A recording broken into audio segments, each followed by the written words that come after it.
second massive drug bust in Maryland is putting the focus on one illicit substance in particular, cocaine. Investigators say it was coming from Mexican drug cartels to Texas and then right up here to Maryland and into neighborhoods struggling with violence. Fox 5's Homa Bash live tonight with more details. Hey, Homa, tell us more about this. Hey guys, so we're talking about millions of dollars of cocaine seized in this case. Some say the drug is making a deadly comeback. Well, investigators tell me it never really left the scene. It's called Operation Blue's Clues, a 6-month sting that led to the largest cocaine seizure in Anne Arundel County history, announced by investigators today. Potentially saved countless lives and spared families. Maryland's Attorney General charging 10 people, including a 42-year-old man named Clayton Mooring, who agents say is the drug kingpin. DEA agent Brian Crow says taking these people and these drugs off the streets goes a long way in making the community safer.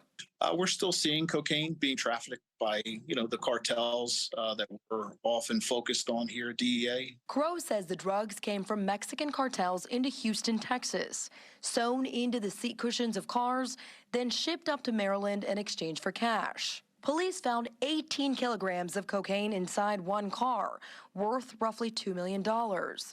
Ultimately, agents seized not just cocaine, but also heroin, fentanyl, marijuana, meth, and 21 firearms. Cocaine is still very important for us, as we've seen oftentimes cocaine mixed with deadly fentanyl.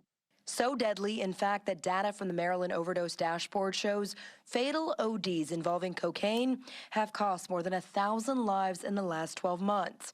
One of the top drugs killing people, especially when laced with fentanyl. Crow says they're not necessarily seeing a surge in cocaine here right now, but they are certainly not seeing a decrease. This is no longer just an opioid crisis, it's an overdose crisis. Emily Keller is the first ever special secretary of opioid response in the state. She agrees with the DEA, saying cocaine use never went away. It was just overshadowed by fentanyl and opioids in recent years. And I think we need to get away from that thought of it being a party drug or designer drug, because those days are gone. It is much scarier now.